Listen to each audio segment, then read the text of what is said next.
नमस्कार, आप देख रहे हैं सी इंडिया न्यूज, एक अनदेखा सच, और मैं हूं आपके साथ अनीशा। इंदौर के विजयनगर क्षेत्र के मनकामनेश्वर महादेव मंदिर प्रांगण में अवस्थी परिवार द्वारा पहली बार 7 दिवसीय संगीतमय भागवत कथा का आयोजन किया जा रहा है। इस कथा में पंडित जगदीश त्रिपाठी ने अपने प्रवचनों से सबका मन मोह लिया।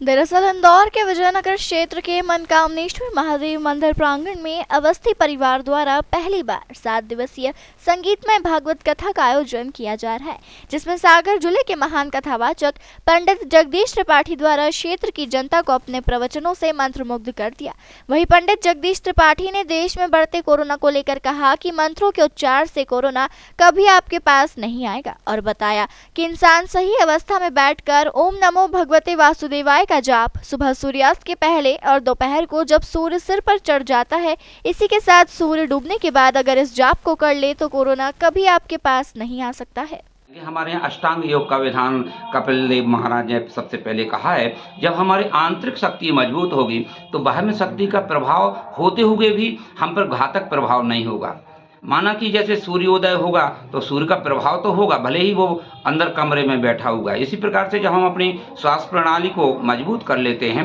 अपने तंत्र को मजबूत कर लेते हैं, अपनी जीवन शक्ति को मजबूत करते हैं, तो उस प्रभाव से बच सकते हैं। और वो मैं यहाँ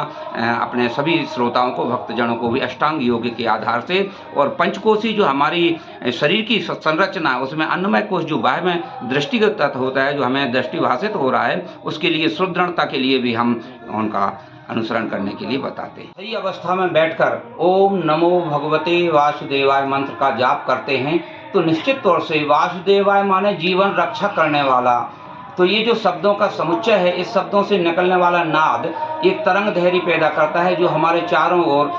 आने वाले विषाणुओं को हमारे पास आने से रोकता है और हमें एक बल प्रदान करता है, एक चक्र पैदा कर देता है जो हमारे जीवन रक्षक बन जाता है। दिन में कितनी बार इस मंत्र का जाप करना? कम से कम 3 बार करना चाहिए। प्रातः काल की संध्या वेला में जब सूर्योदय हो रहा हो लेकिन पूर्ण रूप से सूर्योदय नहीं हो पाया हो, दोपहर की वेला में जब सूर्य हमारे ऊपर हो लगभग 12-1 बजे के बीच में, और उसी प्रकार जब सूर्य अस्ताचल पर पहुंच गया हो लेकिन वह पूर्ण रूप से अस्त होने की परिस्थिति में हो, जिसे हम गोधूलि वेला भी कहते हैं, अर्थात आसमान में उस समय टिमटिमाते हुए तारे उदय हो रहे हों, उस अवस्था में बैठकर ध्यान मुद्रा में बैठकर इस मंत्र का जाप करने से निश्चित तौर से हम अपने परिणाम को कोरोना को हरा सकते हैं। तमाम खबरों के लिए जुड़े रहिए हमारे साथ और देखते रहिए सी इंडिया न्यूज, एक अनदेखा सच।